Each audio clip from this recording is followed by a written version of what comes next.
एक समय था देश की आजादी के बाद इस देश में पंडित जवाहरलाल नेहरू प्रधानमंत्री बने, लेकिन वह सिलेक्टेड प्रधानमंत्री हुए, वह इलेक्टेड प्रधानमंत्री नहीं हुए। तो उन्होंने उनके कारण और देश की बंटवारा तो हुई ही, लेकिन देश के बंटवारा के साथ साथ ही देश को कमजोर करने का काम किया। प्रधानमंत्री ने महिला आरक्षण बिल को लाया, लेकिन कांग्रेस के लोग चाहे राजद के लोगों ने आपने देखा कि महिला विरोधी काम किया है, इस कारण वो आरक्षण भी लागू नहीं होने दिया। तो आज अपराधी को माला पहनाया नहीं जाता है, अब बिहार के अंदर अपराधी पर माला चढ़ाया जाता है। सुशासन का सरकार है। यदि अपराध घटना करेंगे, हत्या करेंगे किसी को, तो उनका जगह या तो जेल में होता है या बिहार छोड़ने पर मजबूर हो जाते हैं। कुछ लोग आरोप लगाते हैं कि बिहार में पैसा का संकट। बिहार अब वह बिहार नहीं है, बिहार जंगल राज से निकल चुका है। मुख्यमंत्री जी ने अभी वृद्धा पेंशन, विधवा पेंशन, विकलांग पेंशन का जो राशि है, अभी कुछ मिनट पहले ही आप सबको खाता पर भेजा गया है। प्रधानमंत्री आवास योजना आता था तो गांव मोहल्ले में कहीं 2-4 मिला और बाकी लोग ठन पार रह जाते थे। जबकि आपको बताते हुए मुझे गर्व हो रहा है कि जब मैं चेयरमैन था नगर परिषद कांठी का, तो मेरे सिर्फ कार्यकाल में 3000 आवास पूरे बिहार में सबसे ज्यादा इसी नगर पालिका में पास हुआ। भाषण देने का वक्त नहीं है, इसलिए मैं अपने माननीय मुख्य अतिथि और माननीय बिहार सरकार के मंत्री से आग्रह करूंगा कि वो अपना वक्तव्य रखें और हम सबको कृतार्थ करें। आज का दिन केवल हम कांटी वासी के लिए नहीं, मुजफ्फरपुर वासी के लिए नहीं, बिहार नहीं, पूरे देशवासियों के लिए एक गौरवान्वित दिन है। ये हम सब का लोकप्रिय नेता, दुनिया का सबसे लोकप्रिय नेता, भारत का माननीय प्रधानमंत्री नरेंद्र मोदी जी का 12 साल बेमिसाल का एक कार्यक्रम, भारत में सबसे लंबे समय तक सेवा करने वाले प्रधानमंत्री के रूप में स्थापित हुए हैं। तो मैं उन्हें बधाई देता हूं, शुभकामना देता हूं और प्रभु श्री राम वीर बजरंगबली से कृपा आशीर्वाद मांगता हूं कि नरेंद्र मोदी जी पर आशीर्वाद बनाए रखना, उन्हें हमेशा स्वस्थ रखना, दीर्घायु रखना, ताकि निरंतर देश के 140 करोड़ आवाम के साथ दुनिया के अंदर कोई संकट आवे तो उस संकट मोचन के रूप में भी नरेंद्र मोदी जी निकल कर आवे, ऐसा मैं प्रार्थना करता हूं।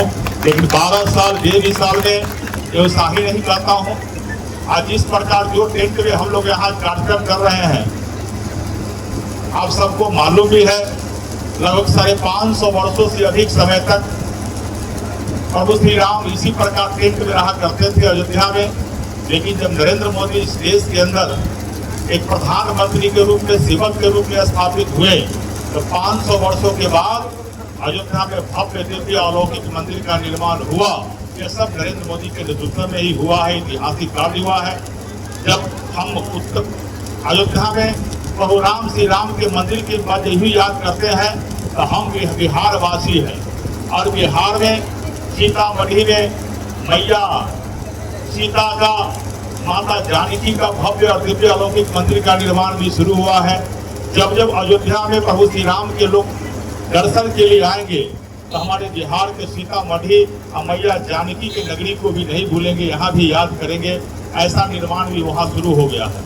धारा 170 से हटाने से लेकर आज ऑपरेशन सिंदूर तक की सफलता जिस महान व्यक्ति के नेतृत्व में हुआ है, विकसित भारत, समृद्ध भारत, सशक्त भारत को बनने की ओर चला भी है।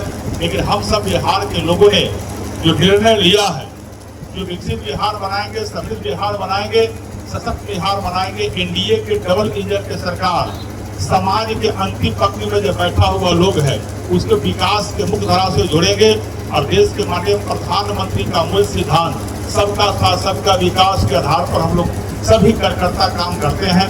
एक बधाई मैं आज दे रहा हूँ बिहार भर के उन वृद्ध माता बहनों का भी, विधवा बहन का भी, दिव्यांग भाई बहनों का भी। अभी हम लोगों ने बिहार सरकार में, एनडीए के सरकार में, बिहार के माननीय मुख्यमंत्री जी ने अभी वृद्धा पेंशन, विधवा पेंशन, विकलांग पेंशन का जो राशि है, अभी कुछ मिनट पहले ही आप सबको खाता पर भेजा गया है। इसके लिए मैं बधाई देता हूँ, क्योंकि हमारे यहाँ बिहार में पैसा की कमी नहीं है। कुछ लोग आरोप लगाते हैं कि बिहार में पैसा का संकट। बिहार अब वह बिहार नहीं है। बिहार जंगल राज से निकल चुका है। एक समय बिहार में था जब बिहार में अपराधियों का बोलबाला हो रहा था। यहाँ से उद्योगपति और डॉक्टरों, वकील, इंजीनियरों का अपहरण की जाती थी और मुख्यमंत्री के कन्ने मार्ग से अपहरणकर्ताओं का रक्षा मिलता था, उनको सुरक्षा मिलता था। लेकिन आज बिहार में सुशासन की सरकार कायम हो गया है। अपराधी किसी को हत्या करता है तो 24 घंटा के अंदर उनकी गिरफ्तारी होती है। यदि अपराध घटना करेंगे, हत्या करेंगे किसी को, तो उनका जगह या तो जेल में होता है या बिहार छोड़ने पर मजबूर हो जाते हैं, और नहीं तो आज अपराधी को माला पहनाया नहीं जाता है। अब बिहार के अंदर अपराधी पर माला चढ़ाया जाता है। सुशासन का सरकार है। इस सरकार में अब अपराधी को पनपने की कहीं कोई अधिकार नहीं है। आज सुशासन का दिन है। माननीय प्रधानमंत्री जी का एक पॉजिटिव सकारात्मक वातावरण हम लोग को मिल रहा है। हमारे प्रधानमंत्री जी के सकारात्मक ऊर्जा से ही हम भारतीय जनता पार्टी के करोड़ों कार्यकर्ता भी, एनडीए के कार्यकर्ता भी और बिहार के जनता, देश के जनता भी माननीय प्रधानमंत्री जी को अपने आदर्श मानते हैं। एक समय था देश की आजादी के बाद इस देश में पंडित जवाहरलाल नेहरू प्रधानमंत्री बने, लेकिन वह सिलेक्टेड प्रधानमंत्री हुए, वह इलेक्टेड प्रधानमंत्री नहीं हुए। इलेक्टेड प्रधानमंत्री वो होता है जिनको जनता वोट से चुन कर भेजती है।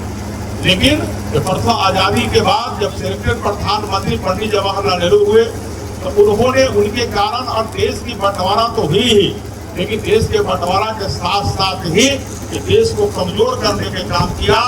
उस समय के परिवेश में निरंतर आज अगर देश के बंटवारा नहीं होती तो धारा 370 आज जम्मू कश्मीर पर नहीं लगता और माननीय प्रधानमंत्री नरेंद्र मोदी जी ने जम्मू कश्मीर से धारा 370 भी हटाया। कई निरंतर का आज चंद्रयान पर भारत का तिरंगा जो है चंद्रयान पर फहराता और हमारे यहाँ आप हमारी महिला सशक्तिकरण के लिए निरंतर कार्य कर रही है। अब तो महिलाओं को लोकसभा विधानसभा भी आरक्षण देने के लिए प्रधानमंत्री ने महिला आरक्षण बिल को लाया, लेकिन कांग्रेस के लोग चाहे राजद के लोगों ने आपने देखा जो महिला विरोधी काम किया है, इस कारण वो आरक्षण भी लागू नहीं होने दिया। लेकिन बहुत दिन तक उसको रोक नहीं सकता है। अब बहुत जल्द वो भी लागू हो जाएगा। इसलिए बिहार में निरंतर महिलाओं सशक्तिकरण के लिए हम सब काम कर रहे हैं। शादी का फर्नीचर सेट 34,500 से स्टार्ट। AFZ फर्नीचर के ऑफिशियल यूट्यूब चैनल पर विजिट करिए विशेष जानकारी के लिए और परचेज करिए बिहार के सबसे बड़े शोरूम से।